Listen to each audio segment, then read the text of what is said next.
Кутмандуу күнүңөр менен Билесиңби KG'нин көрөрмандары, бүгүн биз сиздерге никеге кантип туруу керек экенин, нике куөлүгүн кантип алыш керектигин же болбосо ЗАГСты кантип алуунун жол жоболорун сурап билип көргөзүп беребиз. Андыктан видеонун аягына чейин биз менен болуңуздар.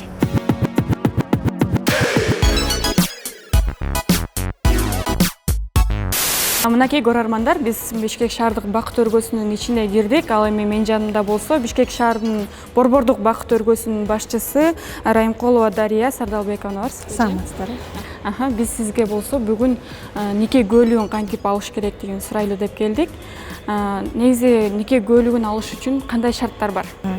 Эң негизгиси үй бүлө кодекстерине ылайык, мыйзамдарына ылайык никеге мамлекеттик каттоо үчүн никеге туруучу адамдардын биргелешкен арызынын негизинде арыз тапшыргандан тартып 1 айдан кийин катталат. Ошол себептен жаштар белгилеген той белгилеген күндөн мурун 1 ай мурун келип арыз тапшырып кетиш керек да. Андан кийин белгиленген күнү никеге туруучу адамдар чогуу келип бизден никеге туруп нике куөлүгүн алып кетүүгө мүмкүнчүлүгү бар да. Өзү нике куөлүгү эмне үчүн керек? Ошону жакшылап айтып бересизби? Нике куөлүгү эми жаштар өзү башын кошуп бир үй бүлө куруп ошондой ниетке туруп калгандан кийин уже баш кошуп үй бүлө курам деген ниет болуп ошого жакшылап ойлонуп ошого уже келе турган болсо, анда мыйзамдык түрдө ал никени катташ керек да. Бул эмнени берет? Мыйзамдуу түрдө катталган нике бул мамлекет тарабынан кепилдик берилет да. Башкача айтканда, ошол эки адамдын никеге мыйзамдуу тургандан баштап алардын милдеттери жана укуктары пайда болот да. Башкача айтканда, юридикалык милдет жана укуктар пайда болот.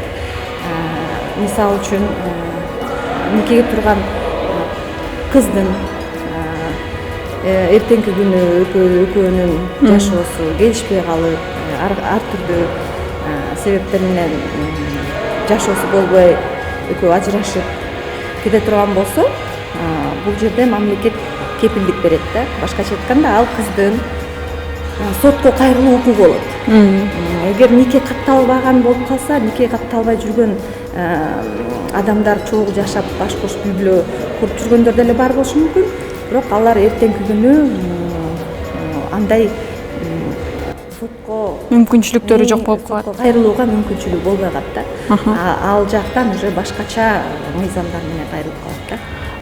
Мисалы кээ бир учурда кыздын жашы жетпей калганда учурлар болот. Ошол учурда кандай кылыш керек? Чындап эле кээ бир учурларда жашы жетпей калган айымдар алар дагы бир өзүнчө бир уруксат берүүчү документ алып келиш керек. Ал деген жергиликтүү администрация тарабынан берилген өзүнчө бир уруксат берүү документин алып келет да. Демек, уруксат берген ошол документти алып келгенден кийин анан нике куөлүгү менен алышат. Негизи бул нике куөлүгүн каалаган учурда келип алып кете берсе болобу? Тапшыруу күн деле биз кабыл ала беребиз. 1-күндөн баштап 5-күнгө чейин күндө саат 9-дан 6-га чейин биз кабыл алабыз арыздарды.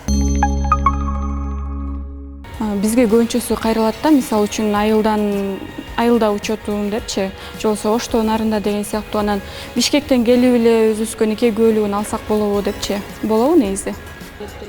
Чындап эле жарандык абалдын актыларын каттоо жөнүндө мыйзамдын негизинде мамлекеттик каттоо баягы никеге туруучу адамдардын жашаган жери боюнча тапшырылат да. Бирок биздин мамлекеттик каттоо кызматы ушу биздин Бишкек шаарынын бакыт өргөсүнө өзгөчө статус берилген да. Башкача айтканда,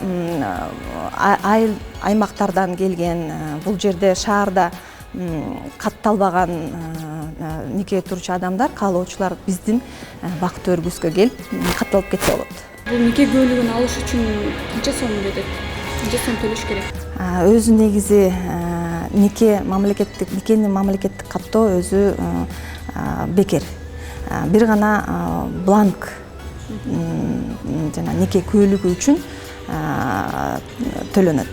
Бүгүнкү күндө нике күбөлүк 100 сомдун тегерегинде турат. Эми так айтканда 89 сом 90 тыйын.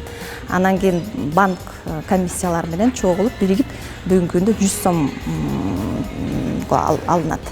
Ал эми бак төргөсүндө жана салтанаттуу түрдө өткөн учурларда ар бир аймакта, мисалы үчүн Ошто, Ош шаары менен Бишкек шаарында башкача тариф бекитилген. Бул 1797 сом.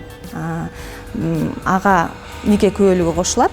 Андан башка дагы банктын комиссиясы кошулуп, баары биригип 1885 сом бекитилген. Демек бөлүктү алып атканда акчаны накталай эмес банкка төлөп, анан квитанция алып келип бериш керек болуп калат. Ооба, бүгүнкү күндө андай төлөмдөрдү РСК банктар кабыл алат. Жана ар бир калктык тейлөө борборлорунда жана биздин бак төргөбүздө дагы терминалдар да коюлган. Ал терминал менен дагы аркылуу да төлөөгө мүмкүнчүлүк бар. Мынакей көрөрмандар, нике күбөлүгүн алуу анчалык деле оорчулукту жаратпайт экен. Болгону сиз 1 ай мурун өзүңүздүн түгөйүңүз менен биргеликте арыз жазып коюшуңуз керек. Андан кийин ошол убакыт келгенде банкка 100 сом өлчөмүндө акча төлөп, анан квитанциясын ала келип, нике күбөлүгүн ала аласыз. Мен силер менен коштошом. Кийинки видеодо кайсы документти алуунун жол жоболорун билгиңиздер келсе, комментарийге калтырып койсоңуздар болот. Ал эми бул биздин видеобузга класс басып, бөлүшүп туруңуздар. Чоң рахмат, саламатта калгыла.